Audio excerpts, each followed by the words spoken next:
Good afternoon, ladies and gentlemen. My name is Hui Weng Tat. I'm the Dean of the Graduate School of Public Policy at Nazarbayev University. It is my pleasure to introduce our speaker, Dr. Hamid Karzai, to you this afternoon. Dr. Karzai was the first democratically elected president of Afghanistan, and he served for 2 consecutive terms from 2004 to 2014. He graduated from Habibia High School in 1976, and he traveled to India, where he earned a bachelor's and master's degree in political science, international relations from the Himachal Pradesh University in Shimla. Dr. Karzai rose through the ranks during the turbulent Soviet occupation of Afghanistan to eventually become the president of the country after the fall of the Taliban. He served as the deputy foreign minister in the Mujahideen transitional government and was the director of the Foreign Relations Unit in the Office of the President of the Interim Government. Then Dr. Karzai began to work actively for the organization of the National Loy Jirga, which is or the Grand Council, as he believed that only through the Loy Jirga could Afghanistan difficulties be overcome. This belief was borne out by the emergency Loy Jirga of 2002 and the constitutional Loy Jirga in 2003. On December 5, 2001, the participants of the UN-sponsored Bonn Conference elected Dr. Karzai as the chairman of the interim administration of Afghanistan. In the following 2 presidential elections in 2004 and 2009, Dr. Karzai was elected president by majority votes.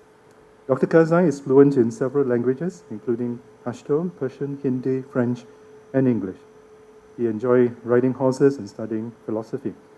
He has received numerous distinguished awards, among which is the Honorary Knighthood from Her Majesty Queen Elizabeth, the Medal of Malik Abdul Aziz of Saudi Arabia, and the Indira Gandhi Prize for Peace, Disarmament, and Development, and many more. Dr. Karzai also received numerous honorary doctorates from Georgetown University, from Nippon Sports Science University of Japan, the American University of Afghanistan, and the Shimla University of India. And ladies and gentlemen, please join me in welcoming Dr. Karzai this afternoon once again as he speaks to us on the topic of Afghanistan, new challenges and opportunities. He will speak for about half an hour, after which we will have a question and answer session. Thank you, Dr. Karzai.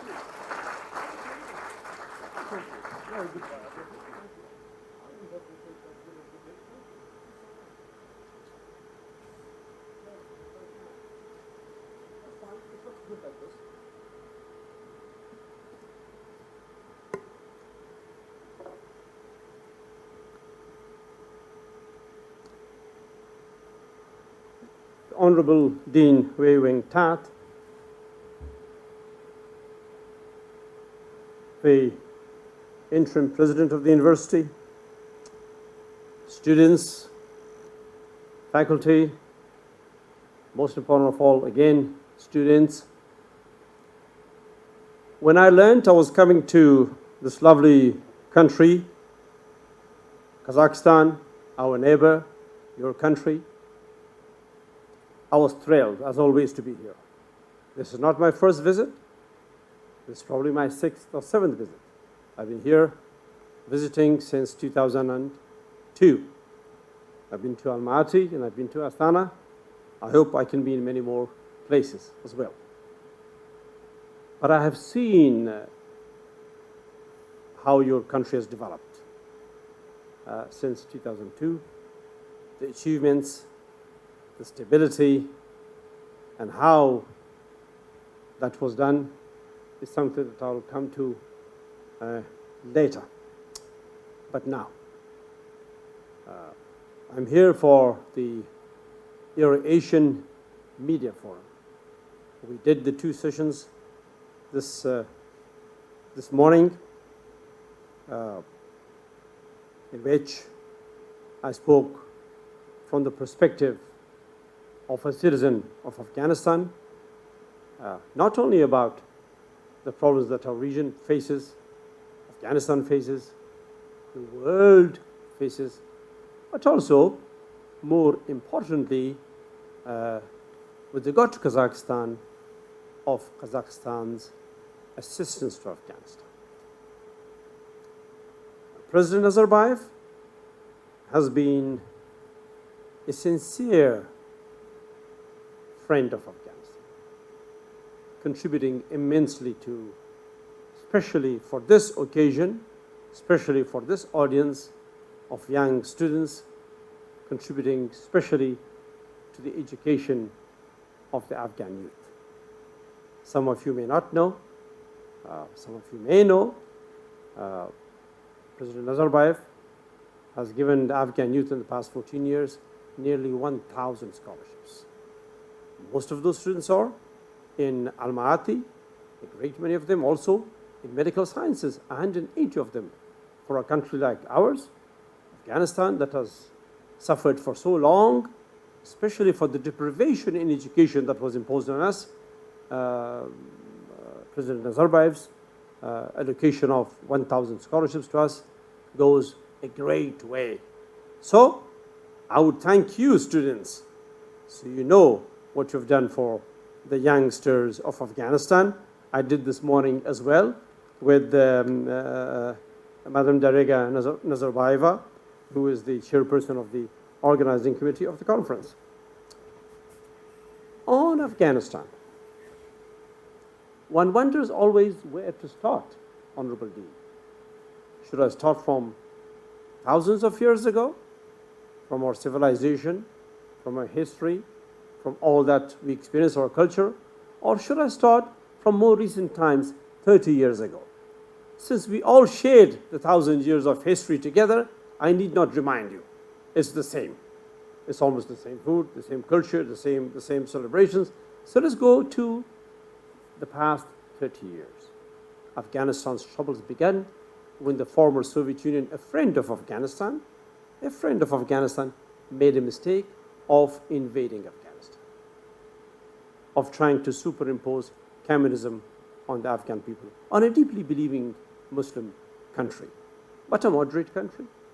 And when the Afghans began to resist that Soviet invasion, our friends from the West, the Americans, the Europeans, the countries in the region, some Muslim countries also joined hands to support our resistance against the former Soviet Union.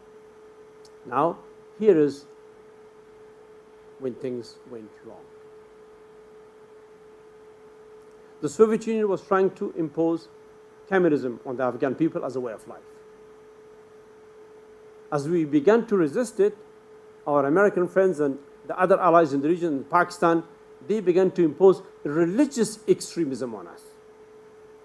So through that religious extremism, they would defeat the Soviets easier, they would do away with it at immense cost to our lives, our stability, our institutions, our education, our economy, and the fact that our society was seriously hurt and institutions of governance, state structures, despaired, collapsed. Once the Soviets left Afghanistan and Afghanistan became free, the Mujahideen arrived, this trend of imposing extremism, religious extremism on Afghanistan did not stop. The Americans lost interest for a while. Our neighbors pushed, especially Pakistan, pushed stronger and stronger to bring more radicalism, to bring more religious extremism on the Afghan people with immense consequences for us. Bringing in the Taliban, bringing in all that trouble and the consequences for the West as well in the form of September 11 attack, unfortunately, on the people of New York and Washington. It was this incident that reignited the attention and the interest of the United States and the West in Afghanistan. They came back, and with the help of the Afghan people, indeed, that assistance liberated Afghanistan from a creeping invasion, a secret invasion, an invasion that you would not see easily with naked eyes, but an invasion that was there in our dress, in our form, and in our appearance. Afghanistan began to develop rapidly. With only a few thousand students in our schools, within a few years we reached millions of students. Today, probably we are 11 million students in our schools. From one university or two universities, we mushroomed in the past 14 years to God knows how many. 30 or 35 government universities, nearly 85 or more private universities. with hundreds of thousands of students, thousands of educators. I mentioned Kazakhstan's contribution. India contributed the same way, with 1,000 scholarships every year. Iran contributed the same way. Japan, China, and European countries and the US as well. So today, as I'm speaking, Afghanistan is qualitatively a different country, with a vibrant media, with newly arrived educated Afghans from studies within Afghanistan and abroad, with a better economy, with life improving daily. Yes, we did not see security. The war on terrorism was not conducted the way it should have been conducted. The United States and its allies made mistakes. They did not go to the roots of where it was. They did not go to the sanctuaries of it. They did not go where it was raised, bred, financed, trained, and ideologically equipped. Rather, they concentrated on causing war in Afghan villages where extremism wasn't there in the first place, where terrorism wasn't there in the first place.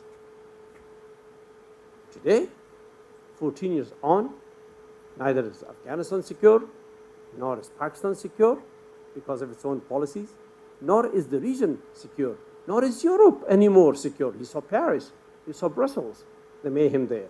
And just the day before yesterday, in Kabul, and in Syria, and in Libya, and in Iraq, and elsewhere. And the threats also to Central Asia. So, our story for the past 14 years has two sides. A beautiful picture of the young rising in Afghanistan, of the young educating in Afghanistan, of the media vibrant in Afghanistan, of culture vibrant in Afghanistan, of economic progress, of universities opening, of schools opening, children going to school, of merrymaking, and a more capable society. On the other side, a not so beautiful picture. Unfortunately, a bad picture of casualties, of civilians dying, of radicalism increasing, of extremism increasing, of the war on terror not ending.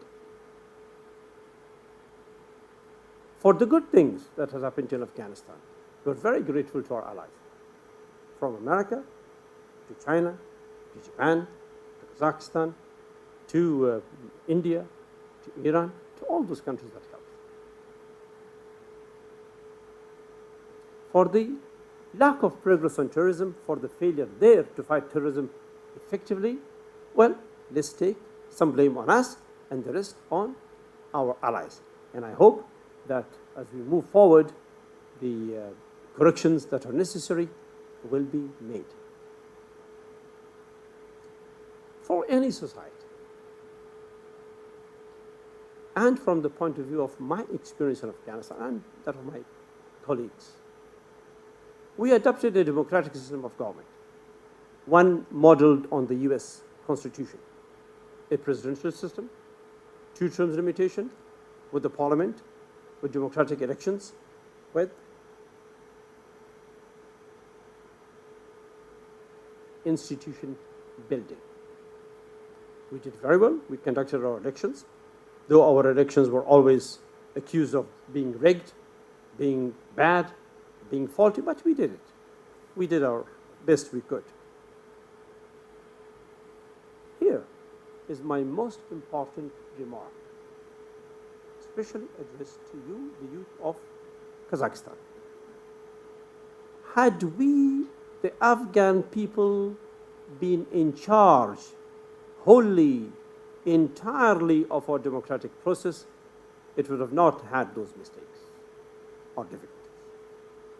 You cannot pay for a democratic process of a country that's very much internal to us, to any nation, part of our daily life, with foreign money. You cannot nurture democracy with foreign money. You cannot organize elections with the UN present in your elections, or foreign governments present in your elections. This is a home affair. This is an extremely intimate internal affair of any society, any nation. And then also, for a country like us in Afghanistan, you have to have the involvement, the protection of your internal, historic, traditional, cultural mechanisms incorporate it into the political processes that you want to evolve. There too, we could not do that because there was a superimposition of an ideal that we thought was good from outside. So, I have come to the conclusion that we will continue in Afghanistan on a democratic path. We will continue to organize elections, we will continue to have parliament, we will continue to have our institution building, but that we must do this entirely on our own, within the context of our culture, of our society, of our religion, and through our own means. Can you imagine a vote in Afghanistan for one person would cost you, I don't know, how many dollars? $5? $9? A vote in Afghanistan, if you want to go in Afghanistan to cast your ballot in a box, that vote would cost you $9. In India, costing that same vote for an Indian citizen would be less than 20 cents. In Afghanistan, $9. In India, maybe less than 20 cents. Because India conducted its own democracy with its own resources, it did not rely on contractors from outside. It did not bring ballot papers from outside. It did not bring ink from outside. All of those things. Therefore, today, seeing Kazakhstan, the progress that you have made, the ideals that you've enshrined through the work of your president, through the initiatives like the Conference on Confidence Building Measure in Asia, the cooperation and talk of civilizations, interreligious harmony, and the recently published manifesto by President Nazarbayev of the world, 21st century, supporting, seeking, promoting, and asking for a peaceful world without nuclear weapons, without tensions, with stability and peace for all, is highly, highly important and dear, especially for me as an Afghan, because that's what we need most in Afghanistan, stability and peace, and because also that's what others need. So it brings me to my point. And I have learned this more and more in China and in India. The Indian democracy succeeded because it was indigenous to India, original to India. The idea came from the British rule and the British Constitution, which is a supremely good democratic country, Britain. But India adapted it exactly to the circumstances of India, to the institutions of India, to the culture, the history, and to the memory of India. So it succeeded. That's why India today is the biggest, greatest democracy on earth. The Time magazine, some years ago, when there was election in India, captioned it very beautifully, the election in India, the greatest show on earth. It indeed is, because 750 million people go to cast votes. China is a different example. Equally successful, perhaps more successful example. They have a different system. They conduct their affairs differently. They have their Congress sessions, their people's Congress sessions. They have their method of choosing governments, 5-year to 5-year, and adopting laws, and adopting policies, and adopting resolutions, which is what we call in Afghanistan a jirga. Jirga means the gathering of the notables, the influentials, the opinion makers from all walks of life of a country, of our country.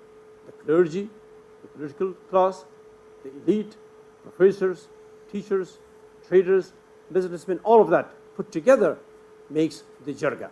Jirga means caucus, big meeting, big assembly. China have the jirga system, as we call it in Afghanistan. Now, Kazakhstan, the progress that it has made, the tremendous achievements that we have had, Some of you were very young when I came here first time, 14 years ago. Maybe you were 10 years of age or 11 or 10. How old are you, young man here with glasses? 20. So when I became president, you were 14, 6 years old. Oh, not this much. You don't remember how Kazakhstan was then at that time. But you know Kazakhstan today is on the world of the map, can organize huge meetings, can organize events, can have initiatives, can propose things to the world, is present and available on all world forums, is economically vibrant. I believe your income per capita is now more than $10,000. Nearly how much? Help me. $12,000. Well, then it was how much? 10,000? 2,000? Professor Tad, maybe? No idea? Anybody? $5,000. Then, 14 years ago, $5,000. Now, from $5,000 to for $12,000 is a remarkable achievement. The advice is to you to look at Kazakhstan from the perspective of your own culture, history, and environment. Adapt your own model of development. You must hear a lot of things in the world press for this model, for that model. My experience tells me, India's observation tells me, China's observation tells me that any nation that adopts its own model of development and public participation and stick to it will succeed immensely, as you have, as I see happening today in Kazakhstan. So, young minds, boys and girls, the young ones should be called boys and girls, not men and women. Boys and girls, I wish you all the best. Work hard. Be proud of your country as you are. Be original in your thoughts and ideas with regard to your own country and with regard to the model of development that you want to have, initiate. And for those of us older, in our age, men and women, we are looking forward to you, to the future. I was some time back, not very far, long time back, just about 30 years ago, your age. And we were in the Afghan resistance, the Mujahideen. The government of France invited us from various Mujahideen organizations to go to France and to study photojournalism. I was one of them.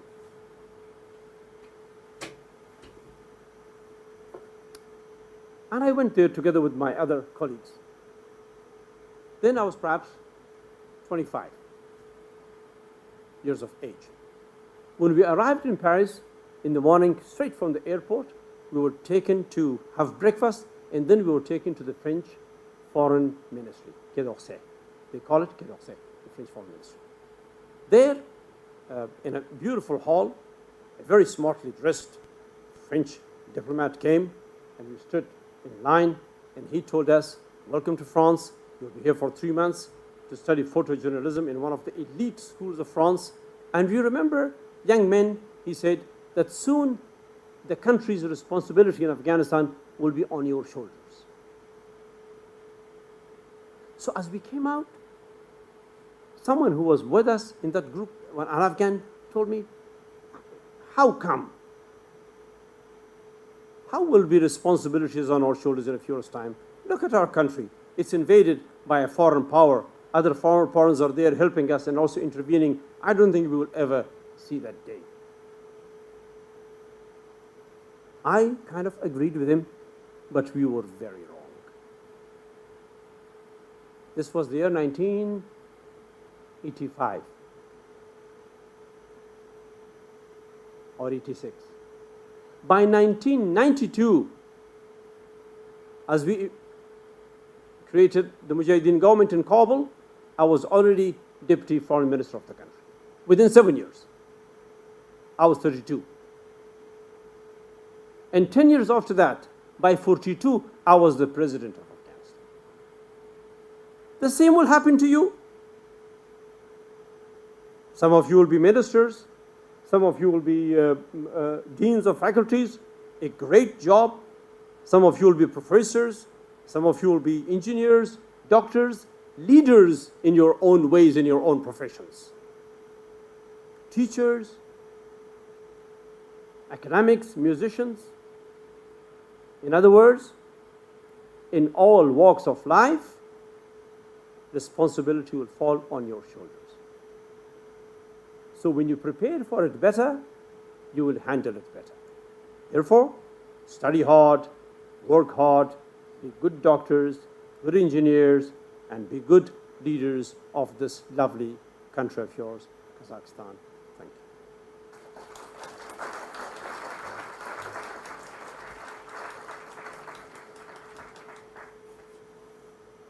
Should I sit Yeah, down? you can sit down here. If there are questions, I like to be standing. Sure. Okay. Thank you, Dr. Karzai, for that very interesting account of Afghanistan experience as well as his own personal experience, and also some valuable advice for Kazakhstan's development. We will have a time, open the floor now for questions. There's two requests I make. For those who are asking questions, please identify yourself and let us know your affiliation for the benefit of Dr. Karzai here. And also, please make your questions very concise because we are running out of time. We have about 20 minutes for question Q&A. All right. Please. There are mics going around. Can you speak into the mic, please? Thank you. Wonderful. So I'm from School of Engineering. So we have currently a project with Afghanistan. It's Afghan-Kazakh Science Cooperation Program. So we're planning to have several PhD students from Afghanistan. So you mentioned about 1,000 students, Yes. which our country supported. Already trained. Already there, but already done. Yeah, no, it's not done. They have bachelor degree, and few of them were trained in master degrees. Okay. 0 PhD degrees. Our Okay. target to develop PhD degrees cooperation program between our countries. It's 0. So we're targeted to have several PhD students, and we have fund about 300,000 to expand this project.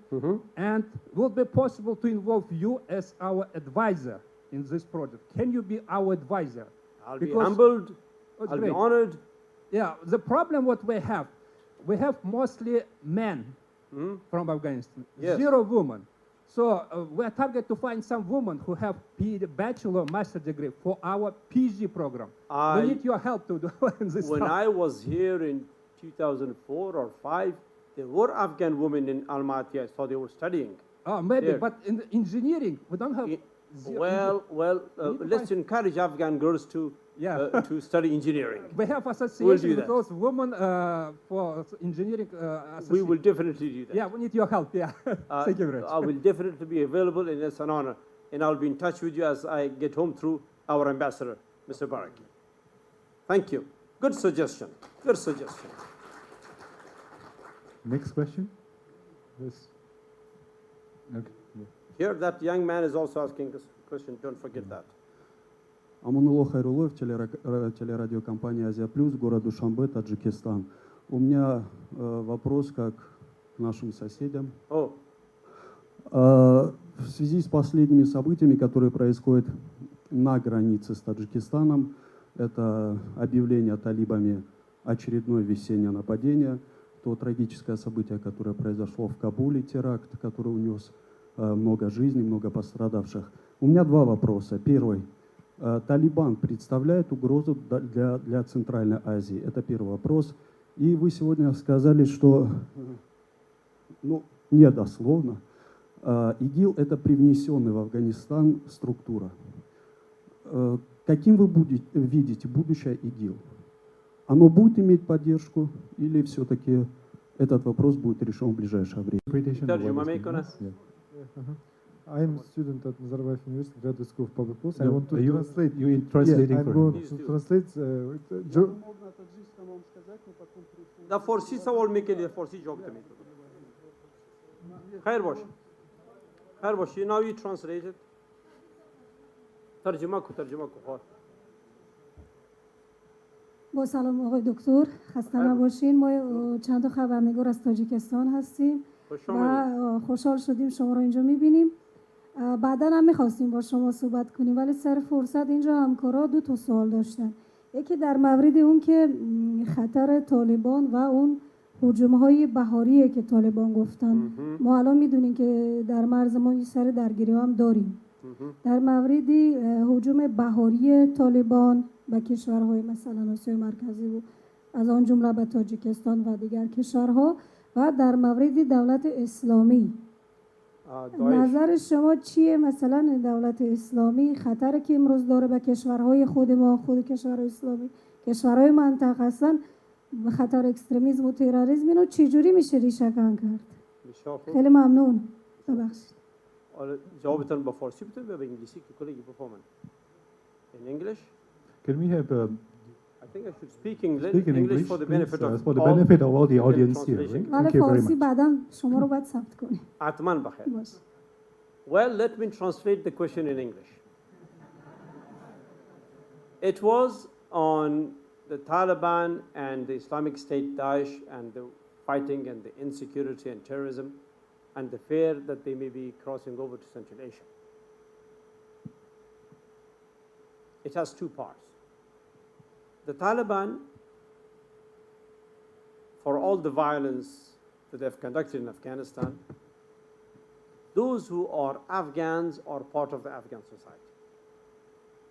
Though the movement is controlled from outside, from intelligence agencies, especially from our neighboring country, Pakistan. But the majority of the Taliban are Afghans.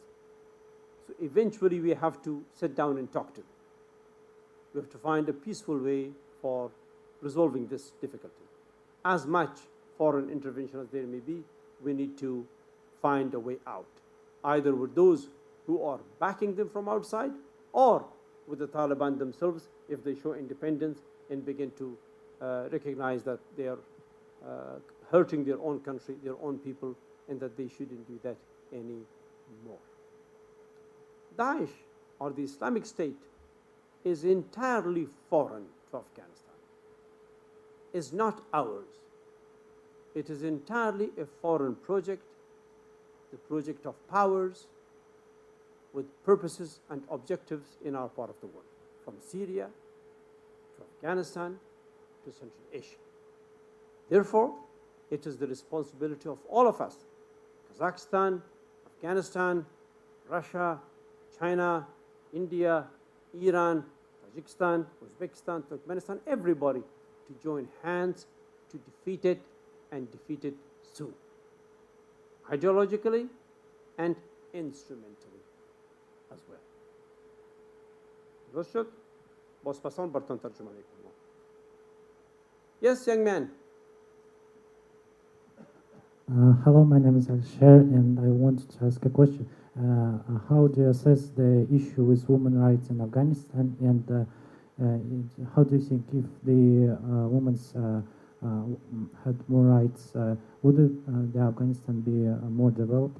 And also, how did the Malala Yousafzai contributed to education in Afghanistan? How can what? Who educate to Afghanistan? Malala Yousafzai. Malala? Yeah. Yes, sure.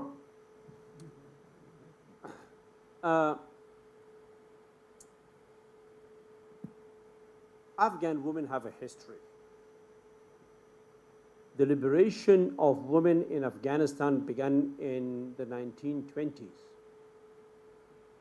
with King Amanullah, where in 1927, 28, in the Jirga of 1927-28, the king's wife, Queen Suraya, a very famous queen of that part of the world, of this part of the world, stood before the Afghan people and removed her veil, thus announcing the liberation of women in Afghanistan. We were competing with Britain then. Britain was ruling India, we were independent, we had fought Britain, and this was used by Britain at that time to stir the conservatives in Afghanistan and to launch an insurgency against King Amanullah. which caused the collapse of King Amanullah's government. And then again, this process stagnated for until 1955. In 1955, under King Zahir Shah and Prime Minister Mohammad Dawood, then another phase of the liberation of Afghan women started. This time more successfully. More women went to school, more women went to jobs, more women went to music and culture, and more women also came to the parliament. We have some very famous women of that time in Afghanistan. One of them became a major member of the Communist Party of Afghanistan, Anahita Ratibzad, who was then also, I believe, ambassador somewhere. And another woman, Masuma Wardak, became a member of parliament, and they were in the media and everywhere. And then that stopped in 1979 as the Soviet invasion came and as the war began in Afghanistan. The next phase, the third phase, began in 2001 when my government came with the Constitution of Afghanistan giving Afghan women 27% share of Afghan parliamentary seats. So each province had to inevitably, as a must, elect 2 women to the parliament. Today, in a parliament of 249 members, there are nearly 80 women in the parliament. The largest number. Afghanistan has the largest number of women in the parliament, more than many countries around. And they are also in the Senate. The women in Afghanistan today are especially very strong in the media. All the television channels have women running the shows, talk shows, news broadcasters. They're also strong in banking sector and in the Ministry of Health and Education. They were traditionally strong. So Afghan women today in the society is doing well, the educated woman. The countryside still has its difficulties, and that will not go away unless we are more educated, unless we are more peaceful. But the urban women in Afghanistan, the educated ones, have opportunities, and those opportunities were used very, very well. There was a second part to your question. What was that? Great contribution. I know Malala. She's a very good girl. Very good girl. I know her father. I speak to her on the telephone very often. When she was hurt, when she was wounded, I was among the first people to contact her and to speak to her in London, and we are in correspondence. She is an inspiration to a lot of young girls for education. She's working hard for that, and we must all be inspired by her dedication and by her work. So she is an inspiration, no doubt. No doubt. There's that lady asking in the middle. Let me help you, Honorable Dean, you know. We both of us should spot questions. Thank you very much for your presentation. My name is Nurlaim Jakhsabayeva. I'm studying here in GSPP school doing my master's in public policy. You've mentioned in your presentation that the reforms, the changes should be from the inside. Yes. That it should be internal. Yes. So, how should it be? Should it be from the society to the leaders, from the bottom to the top, or should it be implemented from the top, from the leaders to the society itself? Two-way. Can you please tell it more in detail, please? Thank you. Well, how can I detail two-way? Yeah. It has to be two-way. It that's- has to be through a process of interaction. A process of interaction. It has to be timely, gradual. Change will never come immediately. Change has to be accepted by the society. Change has to be accepted by the environment of the country and the prevailing system in the country. Therefore, it always takes a two-way interaction for change and for reform to grow further and further and further and further. The American Constitution, which is one of the best constitutions in the world, I went to the place where the American Constitution was made, Philadelphia. I went to that room some years ago, which was a room, small room, and I saw sticks there that were broken when the US leaders were making the constitution for the United States, there were quarrels and fights that they were doing among themselves. It took them 10 years to make that constitution. 10 years. And then from then to the democratic America today is 200, how many years? 255, 55 years. It took 255 years to reach where they are. Britain has been doing it for nearly 600 years. So nations develop their own approaches and their own methods to development, to institutionalization, to rule, to democratic rule. In some countries, as I mentioned, democratic rule means people going and casting ballots, electing the leaders, like they are now busy in America among themselves. In some other countries, they do it through other mechanisms. What is, in my opinion, important from our experience in Afghanistan, to do the right thing, keeping stability and progress in mind. So whatever that contributes to your stability and that is driven from your own environment is what suits you. And that's what you should do. To you, like that. Please. In the interest of time, because we are running out of time, may I suggest we take 3 questions at a time so that you can answer them in one Yes, go? sir. Yes, sir. Right. We have a lady here, and then gentleman there, and then one right at the back over there. Yeah. Right in the middle. Thank you very much. It's a great pleasure to hear today and to see you in Astana. Today, on the first and the second sessions on the forum, there were words about international financial center in Astana. How do you think English common law can develop a legal system of Islamic countries or countries with continental legal system, or English common law can particularly destroy the national legal system with its norms? Well, this is a very interesting, complicated question. You spoke of the establishment of an international financial system in Astana. I know that investment coming to Kazakhstan from other countries is seen as secure. Investors don't fear coming to Kazakhstan because they see stability of the political system. They also see a proper application of laws. These two are the cornerstones of confidence for investors. You have that. Of all the countries in Central Asia, including many, Kazakhstan has been the most successful business bringer to Kazakhstan, investment bringer to Kazakhstan, and the protection of it. Even Afghans, many of us are here. There is an Afghan, Mr. Alukozai, whose business in Kazakhstan is so big that he is the 7th largest taxpayer in Kazakhstan. I don't know if you know that. Mr. Alukozai, the 7th largest taxpayer is an Afghan. Now, he is not invested in Afghanistan. Why has he invested in Kazakhstan? There's a reason. You provide him the stability of law and the stability of the political system for him to invest easily here.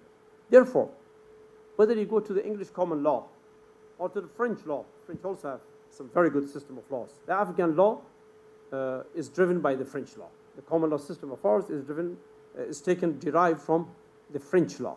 Whatever system you adopt, the bottom line is that that system must have the ability to adapt to your environment, must be applicable, must be able to run the show smoothly and effectively. In that you have done well. So regardless of which system you take, you must make sure that it performs well. Assalamu alaikum, Dr. Khoshomadet ba Kazakhstan, Tashakuri Ziyot, Zindabad, Afghanistani, Azad. My name is Askar. I'm from Sarbas military patriotic newspaper in Kazakhstan. And my question is narrow. Being Kazakh, being Central Asian, I'm interested with the destiny of our people in Afghanistan, like Kazakhs, Uzbeks, Turkmens, etc. But my question is narrow. What's future, what's destiny of Pamir Kyrgyz? Because there are a lot of articles about the difficult life, about the extremely difficult life, and what is the future? Have they future in Afghanistan, or would they come back to Kyrgyzstan, or what is future of Pamir Kyrgyz? And the small narrow question is, you have very great anthem of Afghanistan, and there are a lot of name of ethnicities in this anthem. In the national anthem of Why Afghanistan. Kazakh? Yes. Kazakh, there are a lot of Kazakhs in Afghanistan. Why there is no Kazakhs in this anthem? Thank you. Really? Well, let me find out. That's important. The Kyrgyz in Pamir are part of Afghan life. They are Afghan citizens. They own Afghanistan like any other Afghan. When I became president, one of my first acts was to bring a Kyrgyz senator to the Afghan Senate. And then when he died, I brought his son as my advisor in the presidency. They are in a very remote, very mountainous part of the country, very cold part of the country. They visit rarely Kabul because they cannot stand the weather in Kabul. They like it there in the cold and the fresh air. They are very much part of Afghanistan. Some of them, during the years of the Soviet invasion and subsequent upheavals, went to Kyrgyzstan as well. Some went to Kazakhstan as well. And some stayed on in Afghanistan. And I wish them all the best. They own the country as equally as any other Afghan. And about the Kazakh name not in our national anthem, I must find out if we have a great many Kazakhs. I'm sure we have some Kazakhs, but to have so many Kazakhs to fill the criteria for being in the national anthem, if that is the case, we'll certainly do it with honor, certainly. Thank you. It's a gentleman over there. Good afternoon. Thanks a lot for your presentation, Mr. Karzai. My name is Diaz Kazbekulu, and I'm a University of Texas at Austin alumni. So my question is, from your perspective, how could Central Asian countries cooperate to reduce the drug traffic? I know it's not possible to completely resolve this issue, but are there any ways to mitigate the consequences of this problem? That's a very, very good question. This issue is beyond our countries. This is an international mafia question. We get the bad name, they get the money. The money goes to the big banks, not our banks, not Kazakh bank, not Afghan bank. Further, big banks. But we get the bad name, we get the bad agriculture. It's been a problem that we had for a long, long time. And we can address it only when we are stronger states and cooperative. Right now, we are suffering, and we just hope we can succeed against it. Of course, there are ways to do that, and that's a larger discussion that I hope we can do some other time. Question here, Maria.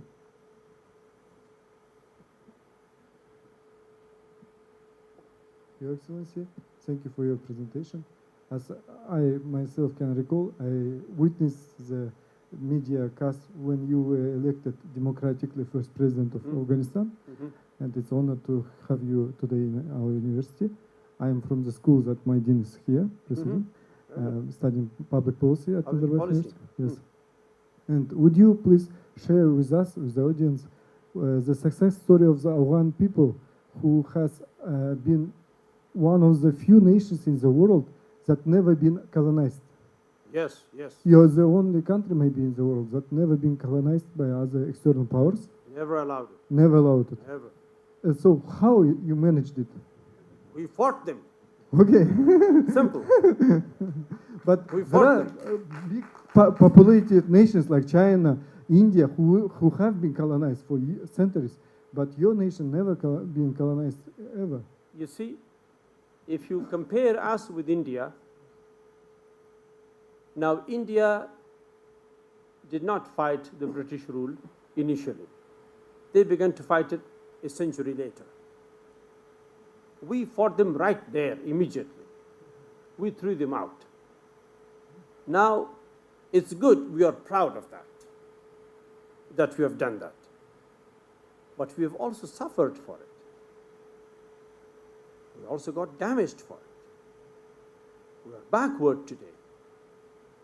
India has the English language, the institutions, the railways, the economy, the infrastructure, the civil services. We don't have that. So, if you ask me, are you happy? I will say yes. If you ask me, have you had a big price paid for this? I will say yes. So you paid a big price, but you are happy. Thank you. Thank you. Thank you. Right. Sorry, we just probably have one last question because of time constraints. I see your hand up there. Then that will be the last question for this afternoon. Thank you very much for being here with us. We're very glad to see you. My name is Abek. I'm an MBA student. MBA. MPA. And my question is quite Master simple. of Public Policy. Master of Public Administration. Good. Administration. Very good. So my question is, from your perspective, how long it will take for Afghanistan to become financially sufficient? Or when? Very important question. Very important questions. Well, depends on what kind of standard we adopt for ourselves. This is a very important question. This is a question that we in Afghanistan should think about every day. 30 years ago, Afghanistan was a poorer country than it is today. But Afghanistan managed its own affairs because we lived our lives within the confinement of our means. Today, unfortunately, we don't live within the confinement of our means. So, if the question is the correlation between the means available in the lifestyle, we are unfortunately today far above in lifestyle to the means that we have. If we bring ourselves to the standards of our economy, we will manage a lot better. We will not be in need. Need is psychological. If I agree to taking a piece of bread and some milk in the morning every day, I will not be in need of finding money to buy 5 or 6 eggs, cheeses, jams, honey. And that is the means within which I will live. But if your question means when will Afghanistan be developed industrially, when will it have a better economy, a more prosperous economy, that will take some time to come. First, for that is the return of peace. Second, for that is educating Afghans better, like the gentleman here said. Third, for that is Afghanistan's own hard work. It's hard work that matters, like you have done in Kazakhstan. You've done it with your own means, and you will do better. So Afghans should do it with our own means, with our own hard work, and educate ourselves. Before all others, peace is the foundation. All right, thank you, Dr. Karzai. I'm sure you agree with me that we have a very interesting afternoon. We benefited from the rich experience from Dr. Karzai. I wish we had more time, but because of time constraint, we have to wrap this up at this point in time. So once again, I'd like to ask you to join me in thanking Dr. Karzai, despite his busy schedule, to be able to spend some time and sharing his experience. And I'm sure that all of you have benefited from this time, and we have gained a better understanding of what Kazakhstan is, and also what we can learn from Afghanistan. Thank you. Thank you, sir. Thank you.